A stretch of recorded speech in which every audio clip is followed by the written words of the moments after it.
Problem में बोला गया है कि a rod of mass m and length l lying horizontally is free to rotate about vertical axis through its centre. Clear है? ठीक। A horizontal force of constant magnitude f acts on the rod at a distance l by 4 from the center. The force is always perpendicular to the rod. Find the angle rotated by the rod during the time t after the motion starts. Clear है? ठीक है। इस problem में sir ने imagine किए हैं कि यह एक यूनिफॉर्म रॉड है जिसका मास m है और लेंथ l है। क्लियर है? ठीक है। जबकि यह जो पॉइंट है इस यूनिफॉर्म रॉड का सेंटर है और यह जो रॉड है यह रॉड हॉरिजॉन्टल रखा हुआ है, यानी कि मान लेते हैं कि यह हमारे पास एक यूनिफॉर्म मास का रॉड है और यह रॉड जो है कि कुछ इस तरीके से रखा गया है। क्लियर है? ठीक है। और सर ने यह बोले हैं कि यह जो रॉड है यह रॉड अपने वर्टिकल एक्सिस के बाद रोटेट करने के लिए फ्री है, यानी कि एक्सिस के बारे में उन्होंने क्या इन्फॉर्मेशन दिए हैं कि एक्सिस जो है वह इसके सेंटर से होकर गुजर रहा है और यह जिस प्लेन में है उस प्लेन के परपेंडिकुलर है। क्लियर है? यानी कि एक्सिस जो है वह कुछ इस तरीके से है। क्लियर है? यह मेरा रेड वाला मार्कर क्या है? यह मेरा रेड वाला मार्कर रॉड है और एक्सिस जो है वह कुछ इस तरीके से है। क्लियर है? ठीक है। और यह रॉड इस एक्सिस के बाद रोटेट करने के लिए फ्री है। क्लियर है? तो इस प्रॉब्लम में एक्सिस का क्या रोल है आपको अच्छी तरह से समझ में आ गया होगा। क्लियर है? क्लियर है? ठीक है। तो एक्सिस को हम लोग कुछ इस तरीके से या इस डायग्राम में रिप्रेजेंट कर देते हैं। क्लियर है? ठीक है। साथ ही साथ सर के द्वारा एक और इन्फॉर्मेशन दी गई है कि एक कांस्टेंट फोर्स F जो है वह इस सेंटर से l/4 डिस्टेंस पे, यानी कि यहाँ से कितना डिस्टेंस पे, l/4 डिस्टेंस पे परपेंडिकुलरली लगाया जा रहा है। क्लियर है? ठीक है। और यह फोर्स इस रॉड पर हमेशा परपेंडिकुलरली लगता ही रह रहा है।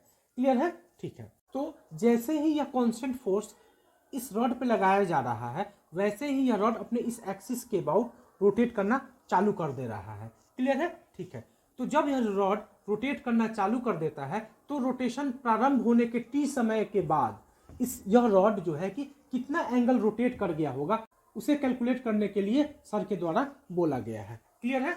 तो आइए हम लोग इस प्रॉब्लम को सॉल्व करते हैं। क्लियर है? ठीक है। तो जैसे ही हम लोग इस एक्सिस से l/4 डिस्टेंस पे एक कांस्टेंट फोर्स F इस रॉड के लेंथ पर परपेंडिकुलरली लगा देंगे वैसे ही यह फोर्स इस एक्सिस के अबाउट इस सिस्टम पर इस रॉड पे एक नेट टॉर्क जनरेट करके दे देगा और उस नेट टॉर्क की वजह से यह रॉड जो है कि वह रोटेट करना स्टार्ट कर देगा। मान लेते हैं कि यह रॉड रोटेट करते समय जो इस रॉड के पास इनिशियल एंगुलर एक्सप्रेशन डेवलप होकर मिल जा रहा है इस फोर्स के टॉर्क की वजह से वह अल्फा है। क्लियर है? ठीक है। तो सबसे पहले हम लोग इस अल्फा के वैल्यू को कैलकुलेट कर लेते हैं। क्लियर है? ठीक है। तो इस अल्फा के वैल्यू को कैलकुलेट करने के लिए हम लोग क्या करेंगे कि इस एक्सिस के अबाउट इस सिस्टम पे लगने वाला नेट टॉर्क लिखेंगे। क्लियर है? तो टॉर्क बराबर हम लोग क्या जानते हैं, I इंटू अल्फा होता है। क्लियर है? ठीक है। यानी कि जिस एक्सिस के अबाउट हम लोग टॉर्क लिखते हैं उसी एक्सिस के अबाउट हम लोग क्या लिखते हैं, मोमेंट ऑफ इनर्शिया लिखते हैं सिस्टम का।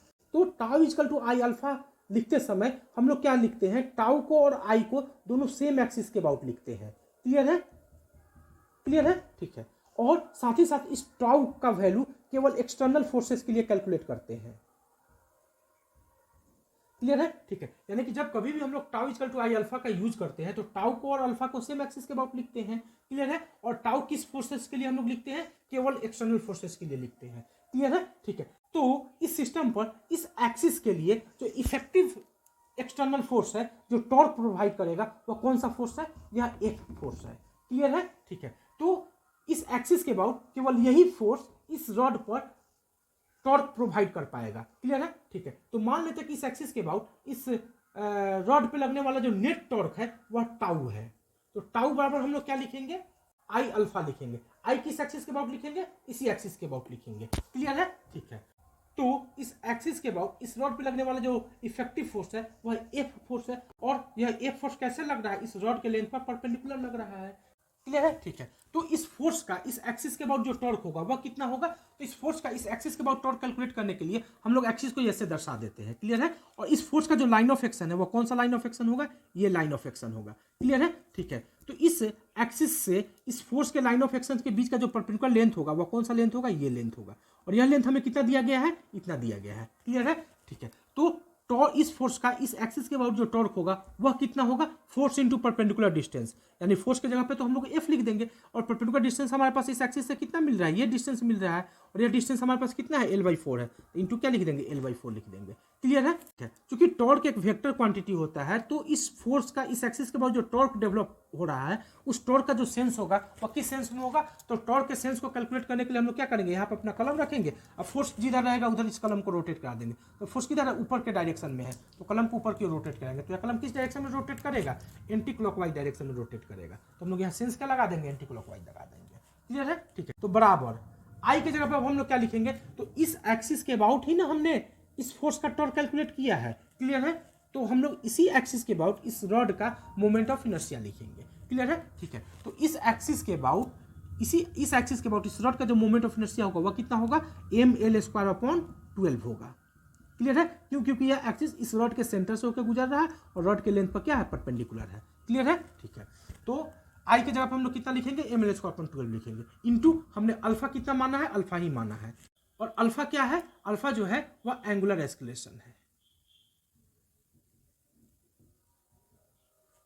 क्लियर है? ठीक, क्लियर है, तो यहां से हम लोग अल्फा आसानी से कैलकुलेट कर लेते हैं, तो अल्फा बराबर हमें क्या मिलेगा, FL/4/mL²/12 मिलेगा। क्लियर है? और यह किस सेंस में मिलेगा, तो इसी सेंस में मिलेगा, यानी कि एंटी क्लॉकवाइज सेंस में मिलेगा। क्लियर है? तो जब इसको सॉल्व करेंगे तो हमें क्या मिलेगा, स्क्वायर एक एल से एक एल कैंसिल आउट हो जाएगा।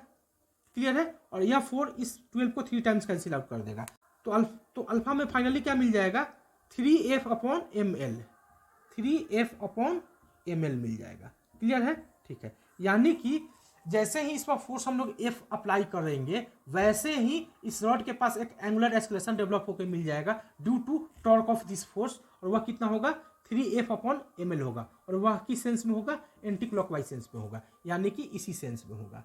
क्लियर है? ठीक, ठीक है, तो अल्फा हमें मिल गया। क्लियर है? ठीक है, तो यहाँ सर ने एक चीज और बोला है कि यह जो एफ है, यह एफ ऑलवेज परपेंडिकुलर है रॉड पे, और एफ का जो मैग्नीट्यूड है वो भी क्या है, कांस्टेंट है, यानी कि जो यह फोर्स है वह ऑलवेज क्या है, कांस्टेंट है। क्लियर है? मास तो कांस्टेंट होता ही है और एल क्या है, कांस्टेंट होता ही है। क्लियर है? और फोर्स क्या दिया गया, कांस्टेंट दिया ही गया है, तो यह जो अल्फा होगा यह ऑलवेज क्या होगा, कांस्टेंट बना रहेगा, ऑलवेज क्या बना रहेगा, कांस्टेंट बना रहेगा। क्लियर है? ठीक है, यानी कि यह जो एंगुलर एस्केलेशन का वैल्यू मिला यह वैल्यू हमेशा कांस्टेंट होगा। क्लियर है? ठीक है, तो साथ ही साथ इनिशियली यह जो था रॉड क्या था, रेस्ट में था, यानी कि इनिशियली इस रॉड का जो ये एंगुलर वेलोसिटी होगा वह कितना होगा, 0 होगा। क्लियर है? ठीक है, और हमें यह बोला गया है कि टी टाइम के बाद यह रॉड जो है कि कितना रोटेट कर गया होगा उसे कैलकुलेट करना है। क्लियर है? तो टी टाइम के बाद मान लेते हैं कि यह रॉड जो है कि अपने फाइनल कंडीशन में कुछ इस तरीके से आ गया है।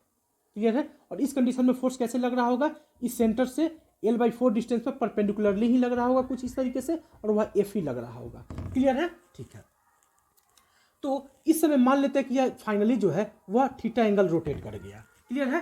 तो हमें इस थीटा का वैल्यू कैलकुलेट करना है। क्लियर है? ठीक, तो थीटा बराबर हम लोग क्या लिख सकते हैं, थीटा का जो फॉर्मूला होता है वो हम लोग क्या जानते हैं, ω/I × T plus half alpha × T² लिख सकते हैं। क्लियर है? ठीक है, ω/I इनिशियली क्या दिया गया है, 0 दिया गया है, तो हम लोग क्या लिख देंगे, 0 लिख देंगे। क्लियर है? ठीक है, प्लस हाफ अल्फा हमारे पास कितना दिया गया है, 3F/mL दिया गया है, और यह कांस्टेंट है इसीलिए हम लोग इसी इक्वेशन का यूज कर पा रहे हैं। क्लियर है? ठीक है, तो अल्फा के जगह पे हम लोग क्या लिख देंगे, 3F/mL लिख देंगे, ये हम लोग लिख देते हैं 3F/mL लिख देते हैं। क्लियर है? ठीक है, इंटू क्या लिख देंगे, T² लिख देंगे। क्लियर है? ठीक है, तो इस तरीके से थीटा में क्या फाइनली मिल जाएगा, 3F/2mL × T² मिल जाएगा, और यही मेरा क्या हो जाएगा, आंसर हो जाएगा। क्लियर है? यानी कि टी टाइम में यह रॉड जो है कितना रोटेट कर गया होगा, इतना रोटेट कर गया होगा। क्लियर है? और यही मेरा क्या हो जाएगा, आंसर हो जाएगा। क्लियर?